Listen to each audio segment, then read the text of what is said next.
But once I got into this, I was intrigued by how this idea of a Muslim is portrayed in history, in the social sciences, by very, very, very prominent historians. One who was here yesterday, who can't be named, others who have written a lot on history,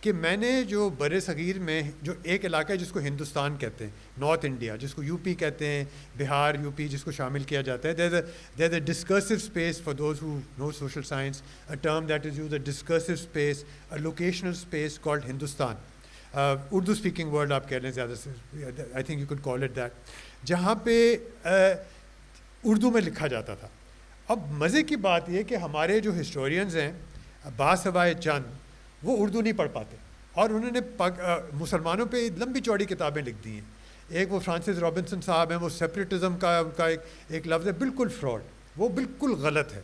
تو جب میں نے یہ پڑھنا شروع کیا کہ یہ اردو میں کیا بحث ہو رہی تھی, تو اس کا پوری اس کتاب کا جو ایک پورا ایک جو ہے ریڑھ کی ہڈی جو ہے وہ ایک طرح سے یہ ہے کہ اردو میں مسلمان ایک دوسرے سے کیا بات کر رہے تھے, کیا لکھ رہے تھے. تو اٹس اباؤٹ ریڈنگ کہ اخباروں میں کیا لکھا جا رہا تھا. میں نے کوئی 200 اخبار پڑھے ہوں گے 1860 کے, 1870 کے. مجھے بھی لگا تھا کتاب پڑھتے ہوئے لگا تھا کہ آپ نے اخبار سارے پڑھے. میں نے سب کچھ پڑھ لیا جو بھی میرے پاس ہاتھ میں آتا تھا. ایک خدا بخش لائبریری ہے پٹنہ میں, وہاں گیا, علی گڑھ لائبریری وہاں گیا, برٹش لائبریری, جہاں جہاں سے مجھے ملا تھا. اچھا, اس کا مقصد بنیادی طور پہ یہ تھا کہ سمجھوں کہ یہ جو مسلمان, اب میں ان کو قوم کا لفظ نہیں استعمال کروں گا کیونکہ قوم جو ایک نا بہت کنٹروورشل لفظ ہے, جو آپ نے بھی اس پہ اپنے اس میں لکھا ہے اپنے ریویو میں بھی. تو it's a very complicated and controversial term. تو مسلمان جو ایک کمیونٹی کا بھی لفظ مجھے ہچکچاہٹ ہوتی ہے استعمال کرتے ہوئے, لیکن یہ ایک اندازہ تھا. ایک لوگ جو ہسٹورینز ہیں, کنٹمپریری ہسٹورینز ہیں, وہ اس بات کا دعویٰ کرتے ہیں کہ ایک مسلمان قوم 1857 کے بعد ابھرنے لگتی ہے. میں اس کو کاؤنٹر کرتا ہوں, میں کہتا ہوں کوئی ایسی قوم نہیں تھی, کوئی ایسی کمیونٹی نہیں تھی. میں اسے کہتا ہوں بکھرے ہوئے لوگ تھے, بکھرے ہوئے آپ کہتے ہیں گروپس سے, جو آپ ان کو کہنا چاہتے ہیں. آپ جب بھی چاہیں مجھے روک دیجیے گا, ورنہ میں بولتا ہی چلا جاؤں. اچھا, میں ذرا روکوں اس لیے. بالکل بالکل. ایسا لگتا ہے کہ آپ کا جو سینٹرل تھیسس ہے وہ ذلت ہے. اچھا, آپ اس کی ذرا وضاحت کریں کہ یہ ذلت کیا ہے. میرے خیال سے اردو میں ذلت سے بہتر کوئی لفظ نہیں. آپ دیکھیں, ایک لفظ ہے تنزل, ایک ہے پستی, ایک ہے decline, whatever you want to call, لیکن ذلیل ہونا وہ بھی ایک ہے. لیکن آپ ذلت کی کسی سے بھی آپ اشارتاً بات کریں وہ سمجھ جائے گا آپ کیا کریں. اچھا, اس کتاب میں ایک چیز ہے کہ یہ it's not a running commentary جس کو کہتے ہیں نا, یہ ہوا یہ ہوا یہ ہوا یہ ہوا اب پھر وہ ہو گیا. یعنی محمد بن قاسم آیا, سر سید آیا اور پاکستان بن گیا, جو عام طور پہ تاریخ کی کہانی ہوتی ہے, یہ وہ نہیں ہے. معافی چاہتا ہوں. اس میں بہت سارے تھیمز ہیں, ایشوز ہیں, اور اس میں ایک ذلت ہے. اچھا, ذلت میرے لیے بہت ایک سینٹرل کانسیپٹ ہے. جب میں نے یہ اردو کی چیزیں پڑھنی شروع کی تو میں نے کہا یہ ذلت کا لفظ مجھے بہت نظر آ رہا ہے. تو اگر ہم پڑھیں جو اس پہ جن لوگوں نے کام کیا ہے اردو میں, جنہوں نے اس پہ کافی ریسرچ کیا ہے, وہ یہ کہتے ہیں 1857 کے بعد آفت آ گئی, تباہی ہوگی, ڈکلائن, ٹراما, ڈیوسٹیشن, تباہی, مسلمان قوم بالکل تباہ ہو گئی. شاید یہ ہوا ہو, لیکن میں یہ کہتا ہوں کہ اس کے بعد جب جو مسلمان تھے پڑھنے لکھنے والے, اشرافیہ کی بات ہو رہی ہے. یہ بھی دیکھیں, میں ساری زندگی پولیٹیکل اکانومسٹ رہا ہوں, پھر اب بڑھاپے میں جا کے میں نے کہا میں کچھ علم حاصل کر لوں, تو تاریخ کی طرف کچھ تھوڑا مجھے شوق ہوا. تو اب یہ ہسٹری جو میں نے پڑھنی شروع کی ہے, تو اس میں یہ میں دیکھتا ہوں کہ یہ جو اردو لکھنے والے جو اشرافیہ تھی, وہ یہ کہتی تھی کہ یہ ہم پہ جو آفت آئی ہے ہم اس کا کچھ کریں گے. تو ان کو میرا ایک تھیسس, ایک آرگیومنٹ, اس میں 4-5 central theses, if one can say there are 5 central theses, but it's got 4 or 5. So one of them is that the elite, the Muslim Urdu speaking elite realized the conditions that they were in, اور وہ ذلت کا احساس تھا, ذلت کی حالت تھی, ذلت کا مقام تھا, جس کے بعد انہوں نے کہا اب ہمیں اپنا قبلہ درست کرنا ہے. اچھا, اس سے پہلے کہ آپ دوسرا سوال پوچھیں, اس کا ہوتا کیا ہے, what is the consequence of this realization. اب پاکستان میں لوگ جو ہیں دنیا میں وہ کہتے ہیں کہ ہاں یہاں پہ بڑے فرقے ہیں, مسلک ہیں بہت سارے, ایک دیوبند ہے, بریلوی ہے, اہل حدیث ہے, اور کئی ہیں. اب مزے کی بات ہے کہ یہ ان کو 150 سال نہیں ہوئے ہوئے, اور لوگ سمجھتے ہیں کہ پتہ نہیں صدیوں سے چلے آ رہے ہیں. 1866 میں یا 1867 میں دیوبند فرقہ جسے ہم آج کہتے ہیں یا مسلک کہتے ہیں, اس کا وجود شروع ہوتا ہے. بریلوی جو ہیں یہ 1895 میں ہوتے ہیں, اہل حدیث جو ہیں 1870 1875 کے قریب. یہ بالکل یہ بچے ہیں, they are infants in terms of 1400 years of Islamic history. تو ایک میرا آرگیومنٹ اس کتاب میں یہ ہے کہ ذلت کی وجہ سے کہ ایک علی گڑھ بھی ابھر کے آتا ہے which is a non-Islamic, more of a what one would today call secular, but I don't like that word, secularist or modern Muslim modernist interpretation of how Muslims should be. تو ایک علی گڑھ اسکول ابھر کے آتا ہے, سر سید ابھر کے آتے ہیں, اور دوسرا جو ہے اس کے بعد یہ تین خاص طور پہ اور بھی ہیں جن کو پاکستان میں مسلمان نہیں کہا جا سکتا, وہ ایسے بھی گروپس ابھر کے آتے ہیں جو 1880 1890 کے بعد آتے ہیں. اور میرا دعویٰ ہے, this is a claim, it's a hypothesis, it's an assertion, and somebody can say you're talking rubbish and I'll be happy to accept that. I don't mind being proven wrong. But at the moment I'm making the claim that because this realization of zillat, this complete humiliation, utter humiliation, gave rise to a sense of اچھا اب ہمیں کیا کرنا چاہیے. اور اس کے یہاں پر یہ ہے جی پوچھیں. انہوں نے بتایا ہمیں اپنی کتاب میں کہ جب سر سید نے کہا کہ علی گڑھ میں جو لڑکے پڑھنے آئے تو جرابیں پہنے, اس کے بعد مولوی اتنے ناراض ہوئے. یہ بتائیے کہ اس ناراضگی کی وجہ کیا تھی اور سر سید کو کیسے دیکھتے تھے؟ ان کو ناراض ہونا بھی چاہیے تھا, جرابیں بالکل نہیں پہننی چاہیے. تو یہ دیکھیں, یہ صرف جراب کا مسئلہ نہیں تھا. آپ نے اپنے ریویو میں بھی ایک کوٹ بھی کیا جو میں کہہ دوں گا ادھر. یہ جو تھا نا ذلت کا اظہار, اب یہ بہت ضروری, بہت اچھا سوال کیا. ذلت کا اظہار کس طرح ہوتا تھا؟ ایک طرح تو یہ ہوتا تھا کہ انگریز جوتے پہن رہے ہیں, مسلمان جو ہے اپنا کلچر جسے کہتے ہیں, اپنی تہذیب جسے کہتے ہیں, اپنا تمدن جسے کہتے ہیں, اپنے آداب جسے کہتے ہیں, اسے چھوڑ کر یہ انگریزوں کی جو لباس اور طریقے اپنا رہے ہیں کہ یہ جو اس طرح کے کپڑے پہن رہے ہیں, اس طرح کے جوتے پہن رہے ہیں, کہ یہ گڈ مارننگ کہہ رہے ہیں. مثال ایک جگہ ذلت کا اظہار کس طرح ہوتا ہے کہ وہ کھڑے ہو کے پیشاب کرتے ہیں. یہ یعنی کہ مسلمان قوم اس سے زیادہ ذلیل نہیں ہو سکتی کہ وہ کھڑے ہو کے پیشاب کریں. یہ لٹرلی اخباروں میں لکھا جاتا تھا, یہ لکھا جاتا ہے کہ ذلت کے معنی یہ بنتے ہیں کہ یہ کیا اچھا کہ وہ اور میز پہ بیٹھ کے میز پر بیٹھ کے کھانا کھاتے ہیں. یعنی وہ کہتے تھے اگر وہ تخت پہ بھی بیٹھیں کہ وہ بھی میز کی طرح ہے. وہ کہتے ہیں مسلمانوں کو فرش پہ بیٹھنا چاہیے, ایک ہی تھالی سے کھانا چاہیے. تو یہ ایک طرح کا آپ کہتے ہیں کہ ایک روایتی انداز اور ایک ماڈرنسٹ قسم کا جو ایک طریقہ جو ہوتا ہے, تو اس میں بہت ساری چیز. کرکٹ کو وہ کہتے تھے کہ اس سے زیادہ ذلیل کیا چیز ہوتی ہے. آج کل کے دور میں تو صحیح ہے کہ اس سے زیادہ ذلیل کیا چیز ہو سکتی ہے کہ مسلمان کرکٹ کھیل رہے ہیں, اور وہ کہتے تھے کہ کیا یہ ہمیں اپنی ذلت سے نکالے گی. تو یہ ذلت کا اظہار ایک کلچرلی ہوتا تھا, لباس کے حوالے سے ہوتا تھا, کھانے پینے کے حوالے سے ہوتا تھا کہ یہ گردن توڑ, وہ جو کہتے تھے گردن توڑ مرغی کھا رہے ہیں, یعنی حلال مرغی نہیں ہوتی تھی. تو اس طرح کی. اچھا دوسرا یہ کہتے تھے کہ اگر یہ کسی اس میں جاتے ہیں, کورٹ میں جاتے ہیں, تو وہ کہتے ہیں کہ وہ جو وہاں پہ صدر و صدور بیٹھا ہے, جو وہ ہے کیا کہیں گے منصف ہے, اس کے سر پہ تلک لگی ہوئی ہے. وہ کہتے ہیں یہ ہماری اس سے زیادہ ذلت کیا ہو سکتی ہے کہ ہم جاتے ہیں, اور وہ کہتے ہیں کہ ہمارے جو پورے تفسیر کے اور قرآن جو ہوتا تھا وہ فرش پہ رکھا ہوتا تھا. وہ کہتے ہیں یہ ہماری ذلت کا مقام ہے. تو یہ ذلت کا مقام ایسے نہیں ہو جاتا. اس کا ان کو جو انگریزی میں ایک لفظ ہوتا ہے جس کو کہ quotidian, at an every day level. So Muslims felt this utter humiliation at every level. So that is how they realized how they. One other point that I want to bring in, because I don't know اگر آپ لے کے آئیں گے, یہ ہمیں اکثر بتایا جاتا ہے کہ 1857 کے بعد پاکستان کا جھنڈا لڑا دیا گیا اور پاکستان آزاد بننے والا تھا. سر سید نے کہا اچھا ٹو نیشن تھیوری ہوگی, اب مسلمان اور پاکستان بن جائے گا, جناح صاحب پیدا ہو جائیں گے اور سب کچھ ٹھیک ہو جائے گا.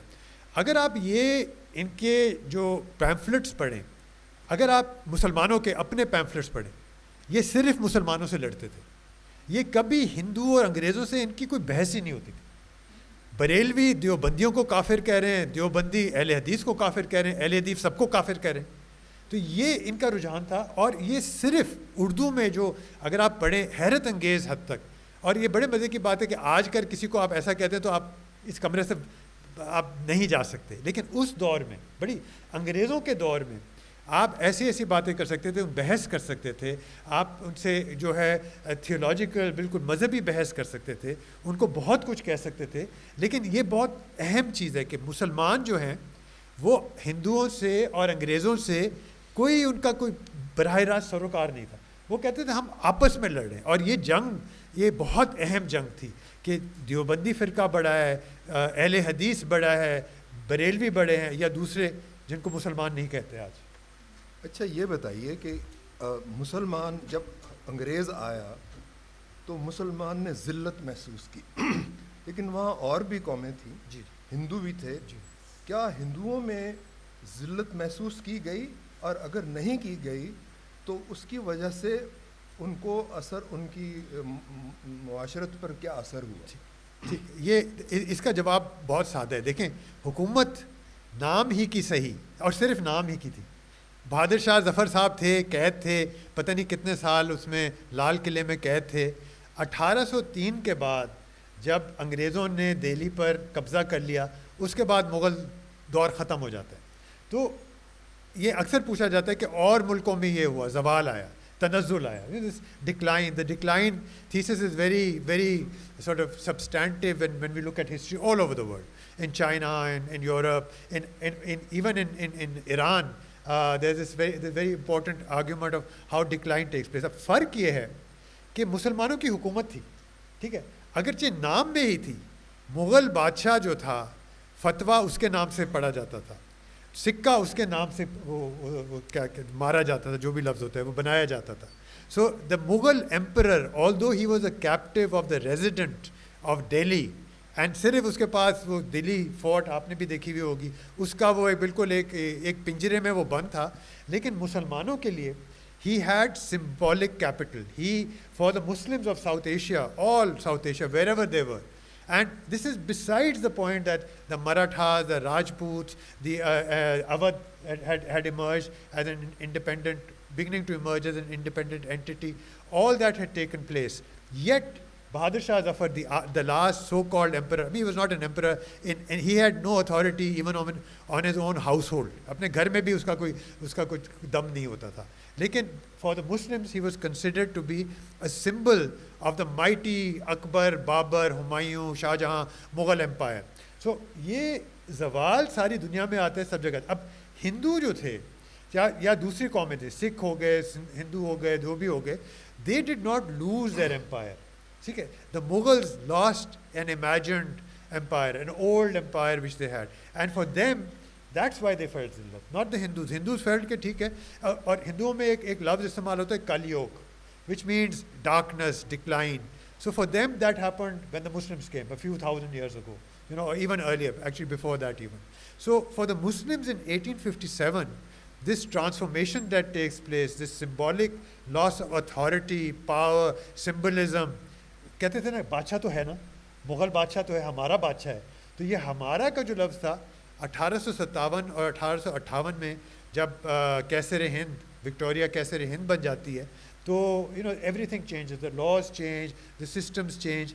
سو I don't think there is any community, any religion, any sense of being which loses its sense of being once the British take over. That's why ذلت خاص طور پہ جو چوٹ پڑتی ہے وہ مسلمانوں پہ پڑتی ہے، اور وہ اشرافیہ پہ. غریب آدمی تو غریب ہے، وہ کسان ہے، چاہے ہندو ہے، چاہے انگریز ہے، چاہے اس کا بادشاہ جو بھی ہے، وہ غریب ہے. تو یہ اشرافیہ کیا ہوتا ہے، پڑھے لکھے لوگ کہتے ہیں اشرافیہ، ان میں یہ ہلچل پیدا ہوتی ہے. اچھا، جو ایجوکیشن کا بعد میں جو مسئلہ ہوا کہ سر سید احمد خان نے کہا کہ نئے علوم ہمیں حاصل کرنے چاہیے، اور انہوں نے ایک طرح سے انگریزوں کو ایکسیپٹ کر لیا، تو مسلمان تو ناراض ہو گئے. لیکن ہندوؤں میں نئے علوم کی طرف جانے کی روش بہت تیز ہو گئی. تو میں جب بڑا ہوا تو میں نے دیکھا کہ علوم کی طرف ہندو زیادہ راغب تھے، مسلمان کم راغب تھے.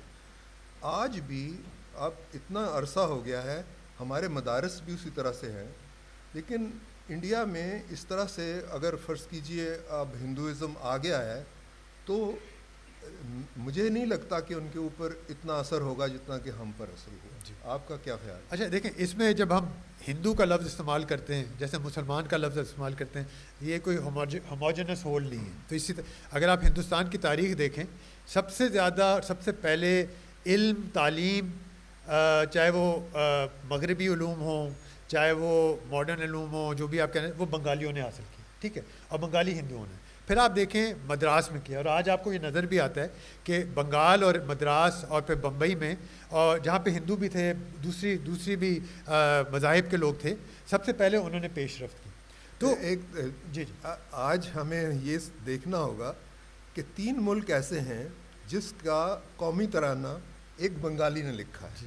ٹیگور نے انڈیا کا، سری لنکا کا اور بنگلہ دیش کا قومی ترانہ لکھا ہے. یہ میں بتاؤں، جیسے آپ نے کہا کہ بنگالی پہلی قوم تھی جو اس طرف گئے. اور اگر آپ کے اگر انڈین دوست ہیں اور آپ کبھی وسیم صاحب باہر یونیورسٹیز میں پڑھا چکے ہیں، اور اگر آپ جائیں آپ دیکھتے ہیں وہاں پہ جتنے انڈین ہیں وہ سب بنگالی ہوتے ہیں. ٹھیک ہے، because of the cultural traditions and because of the historical development of education. تو آپ کا جو سوال ہے، تو ایک تو دیکھیں بنگال میں پہلے انگریز بنگال میں پہلے گیا، سب سے پہلے بیٹل آف پلاسی سے بھی پہلے وہاں پہ تھے. اور جب انگریز گئے تو پھر انہوں نے اس طرح کا کہ اسکولز وغیرہ، مدرسے کہہ لیں، اسکول وغیرہ کھولنے شروع کیے. تو بنگالی ہندو تھے وہ سب سے پہلے، they were interested in that and they started writing in English and they started engaging. اور اگر آپ دیکھیں کانگریس پارٹی جو بنتی ہے 1885 میں جب بنتی ہے، اس کو جو وہ چلانے والے بھی بینرجی صاحب ہوتے ہیں، اس کے ساتھ وہ ہیوم کے ساتھ جو ہوتے ہیں وہ بینرجی ہوتے ہیں، اور وہ بھی بنگال کے ہوتے ہیں. تو آپ اور آپ دیکھیں کہ جب مسلم لیگ بھی بنتی ہے ایونچولی، تو وہاں پہ مدراس کے لوگ آتے ہیں، بامبے پریزیڈنسی کے آتے ہیں، طیب جی وغیرہ آتے ہیں، وہ اس کے پریزیڈنٹ وغیرہ کانگریس کے بنتے. تو اس میں جو ہوتا ہے نا کہ یہ مسلمان جو تھے، اس میں میرے خیال ہے 2-3 چیزیں. ایک تو جب مسلمانوں کا دور تھا تو اس وقت زبان فارسی ہوتی تھی، آفیشیل لینگویج واز فارسی. اور کائس جو تھے، کائس جس کو کاسٹ کہا جاتا ہے، یہ سارے ہندو ہوتے تھے، لیکن یہ اردو بھی سیکھتے تھے، فارسی بھی سیکھتے تھے، اس میں لکھتے بھی تھے، سارا کچھ کرتے تھے. تو ان کو ایک طرح کا they had adjusted to I won't call it a foreign power, that sound like Modi, but they had adjusted to the Muslim empire, the Mughal empire, and they became part of that. So when the English came, when the British came, they adjusted to that as well. تو مغل جو ہیں وہ بیچارے اپنی ثقافت کی دم پکڑتے رہے کہ ہائے ہمارا غالب کہاں گیا، ہائے ہماری ثقافت کہاں گئی، اور انہوں نے بہت دیر سے ایڈجسٹ کیا تھا. اچھا، اور اس میں میرے خیال ہے کہ مذہب کا ایک بہت بڑا پہلو ہے. دیکھیں ہندو مذہب اور مذاہب میں جو بھی تفریق ہوتی ہے ان کے کاسٹ میں ہوتی ہے، اور جو بھی مختلف طرح کے، اس کو جس طرح بھی آپ دیکھیں، تو وہاں پہ they were dealing with an entity called the Muslim Mughal Empire. Then they were dealing with another entity called the British Empire. For the Muslims, it was always the Mughal Empire. After that, it was the British. So I think they were very slow at. And جو جیسے ذلت کی بات آتی ہے نا، اس میں آپ نے جو مثال دی، تو مسلمان جو علماء تھے وہ سر سید کے بے حد خلاف تھے. اور اس کی وجہ آپ کو پتہ ہے، تعلیم ایز سچ نہیں تھی. وہ یہ تھی کہ انہوں نے جس طرح قرآن شریف کی تشریح کی تھی، اور ان کا جو کیا کہنا چاہیے پس منظر ہے، جو پہلو ہے دیکھنے کا، مذہب دیکھنے کا، معاشرہ دیکھنے کا، وہ بڑا سائنٹیفک تھا. Even it was religiously scientific, جس کو وہ نیچر کہا جاتا ہے، نیچر ہی ان کو کہا گیا تھا. So he was what one would today call a very progressive Muslim. I know that's a contradiction in terms, but if you call somebody a progressive Muslim, it would be Sir Syed Ahmad Khan for that period as well. He was not liberal, he was not secular, but he was in that way. So the ulama were very anti Sir Syed because of his religious views. اور انہوں نے کہا تھا کہ یہ ساری جو چیزیں تھیں، تو انہوں نے کافی سٹینڈ لیا تھا. اور یہ بھی بتانا ضروری ہے کہ یہ دیوبند، بریلوی، اہل حدیث، یہ جو مدرسے جو ابھر کے آئے تھے، they became a counter to the Aligarh type of modern education because they felt that their salvation lies in Islam. Sir Syed felt that his salvation and the salvation of the educated Muslims lie in English education and in a broader so-called modern education. اچھا، آج کل ذلت کا کوئی احساس ہے؟ کیونکہ کچھ ہمارے جو وزیر اعظم ہیں وہ انگلش میڈیم سکولز کے بارے میں تھوڑی ذلت محسوس کرتے ہیں، اور نیا کریکولم بھی ایسا آیا ہے جس میں وہ مذہب کو شامل زیادہ کرنا چاہتے ہیں. آج کے جو سین ہے، جو آج کا سین ہے، کیسے محسوس کرتے ہیں؟ دیکھیں، اگر آپ کو ذلت نہیں محسوس ہو رہی ہے تو پھر میں کچھ نہیں کر سکتا. میرا خیال ہے کہ آپ گھر سے نکلیں، آپ سڑک دیکھیں، آپ آسمان دیکھیں، اور خاص طور پہ لاہور میں سردیوں میں آپ سانس لینے کی کوشش کریں، اور آپ اپنے حکمران دیکھیں. ابھی میں I can go on and on and on, یہ آپ کو پتہ چلے گا. میرے خیال ہے زبان کا مسئلہ نہیں ہے، اور میرے خیال ہے کریکولم کا مسئلہ نہیں ہے. یہ بالکل غلط طرف چل گئے ہیں، اور یہ ہماری آنے والی، ان کو اگر ہٹایا نہیں گیا اور ایسنسی ختم نہ کیا گیا تو یہ ہماری آنے والی نسلیں بالکل مزید تباہ کریں. مزید کا لفظ بہت ضروری ہے. تو میرا خیال ہے کہ دیکھیں، اگر کسی باشعور پاکستانی شہری کو یہ احساس نہیں ہے کہ ہم کس ذلت میں رہ رہے ہیں، اور اسی وجہ سے ایک there a need for renewal, for thinking, for ابھی میں اس سے پہلے والا سیشن عمار علی جان کا تھا، اور وہ سارے انقلابی لوگ بیٹھے تھے، کامریڈز بیٹھے ہوئے تھے، اور ہم سب یہ سوچ رہے ہیں اب ہم نے نیا ملک کس طرح بنانا ہے. کم از کم وہ جستجو ہے. تو میں سمجھتا ہوں کہ اچھا، اس میں ایک اور پہلو جو آ جاتا ہے نا کہ ذلت جو سمجھے 1857-58 اس کے بعد جو شروع ہوتی ہے. میرا دعویٰ یہ ہے کہ محمد اقبال صاحب جو ہیں نا شاعر، وہ ایک ایسا پس منظر دیتے ہیں جس کے بعد ذلت کو ٹھکانے لگ جاتے ہیں کہ that is put aside. That I am not a great fan of mister Muhammad Iqbal as a poet اور as a thinker, because I come from Karachi, that's why. Punjab میں scene ہی اور ہے. لیکن but I realize, we all realize his contribution, his ideas, his thinking, his thought. And my claim is, which I don't talk about in this book because I don't want to speculate on something in which I'll be called out by you especially, but I think Allama Iqbal gives a sense of a khudi, a Muslim nation, a Muslim identity, and that deals with this idea of ذلت. تو اگر آپ کا جو سوال ہے کہ آج میرے خیال سے تو ہم ذلت کے دور میں رہ رہے ہیں، اور پتہ نہیں کب سے رہ رہے ہیں، لیکن دوبارہ سے رہ رہے ہیں اور بار بار رہیں گے، اور ایسی ہمارا مستقبل بھی ایسا ہی ہے. لیکن اس کو ٹھیک کرنے کا بھی طریقہ ہوتا ہے. اس کا ٹھیک کرنے کا طریقہ ہوتا ہے آپ تنظیمیں بنائیں، آپ جد و جہد کریں، جس طرح کے، یا تو آپ انٹلیکچوئل کریں جیسے پڑھے لکھے لوگ کر سکتے ہیں، یا آپ اور سیاسی کارکن ہوتے ہیں وہ اپنے طور پہ کریں. تو ذلت کے دور میں تو ہم ہیں. یہ کیا وجہ ہے کہ انڈیا کے اندر مذہب واپس آ گیا ہے لیکن وہ ذلت کیوں محسوس نہیں کرتے؟ مثلاً وہ چین کے ساتھ سمجھیے انہوں نے جنگیں کی ہیں، لیکن سب سے بڑا جو ان کا تجارتی دوست ہے وہ تو چین ہی ہے. لیکن ہمارا جو لیڈر ہے وہ امریکہ سے بھی ذلت محسوس کر رہا ہے. پھر یورپین یونین بھی انہوں نے ذلت محسوس کی ہے تھوڑی سی. پھر وہ رجب اردوان کے ساتھ مل کر ایک ذلت کا ماحول پیدا کرتے ہیں. تو یہ بتائیے کہ یہ ہمارے اور ہندوؤں میں کیا فرق آ گیا؟ میں I am not an expert on either Hinduism اور mister Imran Khan. So I can just give a general answer. میرے خیال ہے کہ دیکھیں، یہ اس میں میں آپ سے جو مسلمان ہیں یا دلت ہیں ہندوستان میں، یا عورتیں ہیں، ان پر جس طرح کا ایک جبر کیا جا رہا ہے، آپ یہ تو نہیں کہہ سکتے کہ وہ جمہوریت ہوتے ہوئے ایک جمہوری نام نہاد جمہوریت. کل ندیم کا اور عائشہ جلال کا بہت اچھا سیشن تھا، I hope some of you were there, and اس میں یہی بات ہو رہی تھی کہ یہ ہندوستان میں کس طرح کی تبدیلی آئی ہے پچھلے 10 سال میں. تو میں اس سے اتفاق نہیں کرتا. میرے خیال ہے کہ یہ ہو سکتا ہے کہ، بلکہ میں تو یہ کہوں گا کہ ان کو اب احساس ہے کہ ان کی راشٹریہ اب بن گئی ہے، اب ہندو راج آ گیا. So they are the arrogance and the celebration of coming out of first the Muslim period and then the British period and then the Congress horrible secular period. Now they have finally found their sense of being. So I think they have actually overcome that this idea of ذلت کہہ لیں یا subservience کہہ لیں. اور چین کے ساتھ تو ساری دنیا اس کو چاہے جو کچھ بھی کہے، چین کے بغیر تو دنیا آپ زندہ نہیں رہ سکتے. تو میرا خیال ہے کہ it's an accommodation that they've had. اور ضرور ذلت ہے. اگر آپ مسلمان اپنے آپ کو کہتے ہیں ہندوستان میں، اور اگر آپ میں ہمت ہے اتنی، اگر آپ دلت ہیں اور اگر آپ عورت ہیں، تو اس میں کوئی شک نہیں کہ آپ کہہ نہیں سکتے. اور اس کا احساس ذلت کا یہی ہوتا ہے کہ آپ کو احساس ہوتا ہے کہ آپ کے ساتھ کیا ہو رہا ہے، اور لیکن آپ اس کا کچھ کر نہیں پاتے.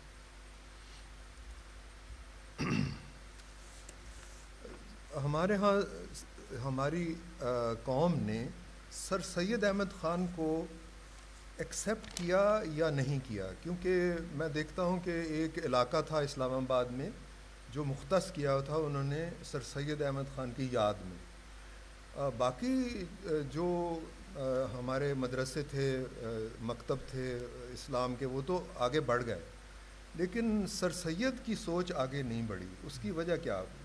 دیکھیں، اگر آپ کراچی آئیں تو آپ کو ملک فرق طرح سے نظر آئے گا. یہاں پہ علامہ اقبال نظر آتے ہیں، وہاں سر سید نظر آتے ہیں. بلکہ آپ دیکھیں وہاں پہ میں نے یاسمین سائیکیا کی کتاب پر ایک ریویو بھی کیا تھا، اور میں شروع اس طرح کرتا ہوں. میں کراچی یونیورسٹی میں پڑھاتا ہوں، IBA میں پڑھاتا ہوں. تو جب میں اپنے گھر سے جاتا ہوں مین یونیورسٹی روڈ پہ، تو پہلے میں دیکھتا ہوں ایک علی گڑھ انسٹیٹیوٹ آف ٹیکنالوجی آتا ہے، اگلی بلڈنگ آتی ہے سر سید یونیورسٹی آتی ہے، اگلا آتا ہے Aligarh old boys campus for new students. تو یہ دیکھیں سر سید کیونکہ وہ اردو بولنے والے تھے، میرے خیال سے ان کو جو آپ بات کریں چاہے وہ اسلام آباد ہو یا خاص طور پہ پنجاب ہو، جب علامہ اقبال کے سامنے سر سید کو آپ وہ برابر کے نہیں ہیں. They are two different competing identities and identities in a very very broad sense. آپ کو علامہ اقبال ٹاؤن مل جائے گا، سر سید ٹاؤن نہیں ملے گا. پتہ نہیں ہے کہ نہیں ہے، لیکن آپ کو کراچی میں علامہ اقبال ٹاؤن شاید نہ ملے، سر سید ٹاؤن آپ کو مل جائیں گے. تو یہ آپ جو بات کریں نا، میرے خیال ہے کہ سر سید، خیر I am very critical of sir Syed. I don't think that he was, I think he's a very complex person and very, very controversial person, and unfortunately in Pakistan, we consider him to be a savior. I don't. I think کہ انہوں نے انگریزوں کی دم کے پیچھے ہمیں لگا دیا تھا، اور میں سمجھتا ہوں انہوں نے بہت نقصان پہنچایا. آپ دس از کاؤنٹر فیکچوئل، آپ کہہ سکتے ہیں کہ ان کی وجہ سے پاکستان بن گیا. I don't know if that's a good thing, but یہ آپ کہہ سکتے ہیں کہ ان کی وجہ سے، علی گڑھ کی وجہ سے پاکستان بن گیا، ہو گیا. لیکن میرے خیال سے اگر آپ دیکھیں علی گڑھ میں بھی، وہاں پہ آپ غالب نہیں ڈسکس کر سکتے تھے. آپ مسلمانوں کی اردو بولنے والی، یہ اس وقت کی بات کر رہا ہوں 19ویں صدی میں، 20ویں صدی کی بات نہیں. اس وقت آپ اردو شاعری پہ بات نہیں کر سکتے تھے. آپ جان کیٹس کو پڑھتے، آپ ورڈزورتھ کو پڑھتے، آپ کا وہ جو یونین کلب ہوتا تھا، ڈبیٹنگ کلب ہوتا تھا، انگریزی میں پڑھے جاتے تھے. آپ کرکٹ کھیلتے تھے، جو آپ اپنی تہذیب سے الگ ہو گئے تھے. اور یہ ڈیوڈ لیلیولڈ ہیں، بہت زبردست اسکالر ہیں، انہوں نے ایک کتاب لکھی ہے اور وہ سب کو پڑھنی چاہیے. وہ علی گڑھ کی فرسٹ جنریشن پہ ہے. وہ یہ بتاتے ہیں کہ علی گڑھ کا مقصد نوکری تھا، علم نہیں تھا. یعنی یہ بہت اہم بات ہے. ہم سر سید کو بہت بڑا ایجوکیشنسٹ سمجھتے ہیں. I think that's bullshit, that's absolutely wrong. He provided jobs and education of a very particular kind to an elite of North India and elsewhere, and who later became whatever they became, and they were very active in the Congress and the Muslim League and henceforth. But what the nature of education ہے نا، جو آپ نے بھی بات کی تھی جو مغربی علوم کی اور اس کی، ان کی ضرورت تھی. لیکن یہ بالکل غلط بات ہے کہ انہوں نے ایسی بنیادی تعلیم دی تھی. میرے خیال ہے کہ بلکہ it's very strange that I would say مدرسوں میں آپ کو بہت فرق طرح کی تعلیم مل رہی تھی، جس کی خاص نوعیت ہوتی تھی، جو ایک اپنے معاشرے میں اپنے لوکیل سے جس کا رشتہ بنتا تھا. اب میں یہ نہیں کہہ رہا سب جگہ مدرسے بننے چاہیے، لیکن میں 19ویں صدی کی بات کر رہا ہوں. تو سر سید کو ہم بہت we revere him, and I think he has a huge contribution. But I think as scholars, as academics, some of them who are in this room, we need to be very critical. We are afraid to criticise him, as I think a lot of people are very afraid to criticise Allama Iqbal. And I think we need that very active engagement with these great thinkers of the 19th and 20th century.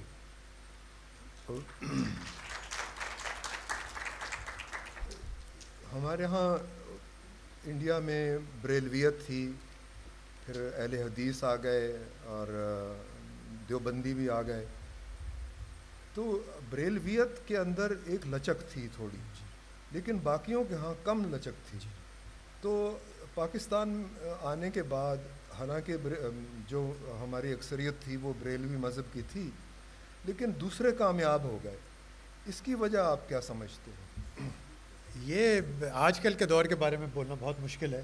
میرا خیال ہے کہ کل بلکہ ندیم اور عائشہ کا جو exchange ہوا تھا، اس میں یہی سوال آیا تھا. آپ پتہ نہیں تھے ادھر یا نہیں، لیکن اس میں یہی بات ہوئی تھی. جیسے یہ ایک سمجھا جاتا تھا کہ جو بریلوی اسکول آف تھاٹ ہے یا مسلک ہے، جو آپ فرقہ جو نام دینا چاہتے ہیں، کہ بہت اس میں لچک تھی جیسے آپ کہہ رہے ہیں. پھر جو آرگیومنٹ کل بھی جو پیش کیا، and I think they are better scholars to talk about this. I don't talk about contemporary issues, certainly not in this book. But